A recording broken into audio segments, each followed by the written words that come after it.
Lotus 5. Oh, Batman.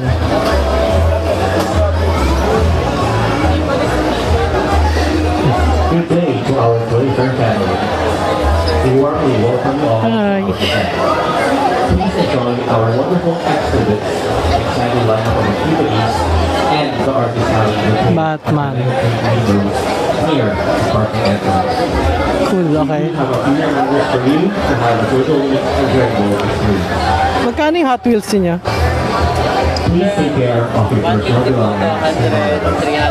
Functions are packed. Gusto ko yung mga movie inspired.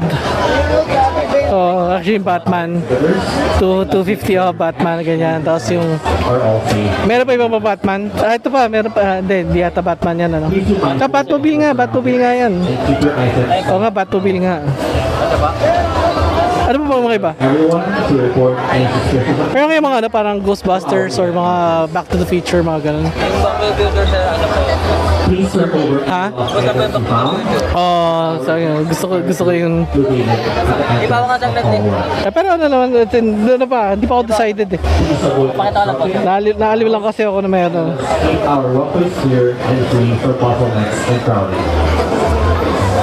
Dispose of your garbage properly. Ha? Dispose of them inevitable. Hindi, mostly mga movie ano eh, mga movie based.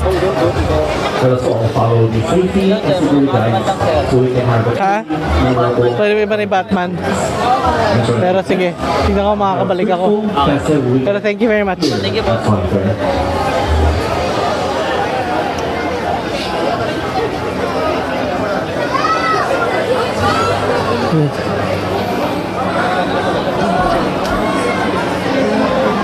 Ah, that's cool. So meron dito para mga board, ibang board games na well, Monopoly, Risk, kasi very traditional. Pero iba-ibang theme na hindi usual na makikita. Oh, they have Star Wars X-Wing. So yeah. I find that interesting. So anong ano? Okay, sige. So, yan. Ito yung Fantasy Flight sa Star Wars X-Wing. Yeah, I have that. I wonder lang ako anong Star Wars X-Wing yan.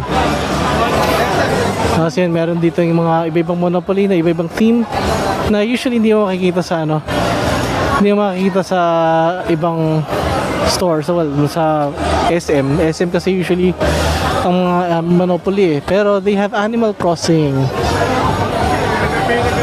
Meron din mga Yellowstone. Okay. Turtles, Rick and Morty, Risk. May Funko na Pocket Pop. Monopoly Beast Wars, E.T. The Funko, mga Funko games. Tapos D&D, Stranger Things. Oh, that's cool.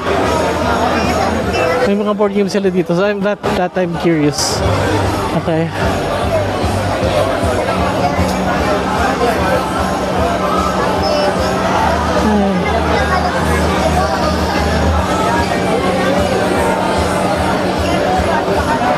So that does fascinate me. I might try to get back here later on and see. Kasi that is curious to me. Meron din Super Mario na something na hindi ko alam pa ano to. Mystery Vinyl. Collectible inside.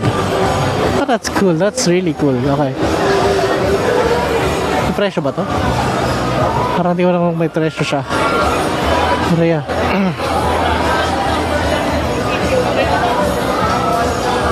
So yeah, that's really cool.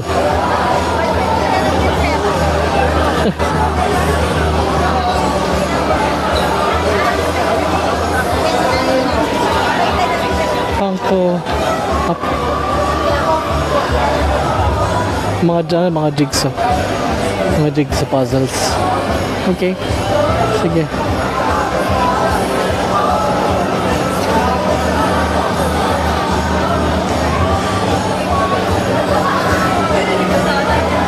Nice. Okay. Patanong din ako sa mga ibang items dito. Kasi nga, I'm really into board games. So nakita ko yung mga ano nga, nakita ko yung mga ibang board games mo doon. Magkano yung mga yung Stranger Things, Mind ano to? Attack of the Mind Flayer? Yung pong mga nandito. Ano yung yung katabi ng D&D? Katabi ng D&D, oh, yan, ito, yan, ito. Oh, yan, magkano yan? Ay, 80. Okay. Yung starter set ng D&D, magkano siya? Ito po. Ha? Nasa Ano doon sa gilid yung price? Hindi, wag naman kung it's gonna be a father kung ano. Magkano? 850 po. 850 rin siya. Apo. Okay, so itong Mario na hindi ko alam, mystery ba to? Ayan na po siya. Yung Hindi ko kasi makita yung price eh. kuha niya. Ano siya? Ayan po ang makukuha. Ano ba yan? Ayan po, ito po. Hindi ko makita eh. Collectible coin, Ito po, opo. tapos mini note block. Opo. Tapos meron po siyang parang bonnet siya. Okay, magkano siya? Ano na lang po siya, 1.5 na lang. 1,500. Opo, dati po siyang 2.5. Okay. Sige, itong Star Wars X-Wing, ano to? Kasi may X-Wing ako eh, pero hindi ko alam kung ano yan. Hindi ko makita kung base game ba yan o ano. Base game po ito. Base yan. So, yung core lang siya. Wala siya ibang elements, talagang yun lang. Yun yung bago. Opo. Yun yung 2.0. Okay, sige. May site po kayo o may Facebook o ano? Leo sa Honas po yung FB namin. Okay. Sige po. So, kung hindi makabili dito. Pwede dun naman po sa online. online. So, Opo. ulit yung Leo sa Honas. Leo Sahonas. Opo. Nag-ano rin po kami, pwede rin po kayong umorder sa amin na pwede rin po kayong magpahanap ng kahit na anong laruan na pwede pong mahanap sa US. That's good. Opo. Mag-aantay lang po kayo ng 2 to 3 months bago po dumating ng Pilipinas. Ang kagandahan po sa amin, wala po kayong down payment. Pag dumating na po sa Pilipinas, ako na po yung kukontak sa inyo. Okay. So, yun yung yun yung goods Yun niyo. po. So, board games, pati yung ganun, mga Opo. Whatever po na kaya pong hanapin from US, ano naman po. nakunin nyo. Opo. So, papaship nyo. Tapos, Opo, papaship. kayo na mag-deliver na sa house. Ganun. Opo. LBC po. LBC. Okay, that's good kasi tapos magdadagdag na kayo ng charge ninyo or something, magkano? Si Kuya na po ang bahalang magsabi kung magkano po Yung yung presyo. okay. Pero yeah, that's okay yun. Kasi pag naisipan ko na may kailangan ako, kayo na bahala Opo. Kayo na bahala maghanap. Okay. At least hindi na dadaan sa parang customs na gano'n. Opo, hindi na po. Okay po. Gaantay na lang po kayo. Okay po. Kasi doon tumisa-misa na ipit pagdating sa customs Okay, thank you very much. Thank you po.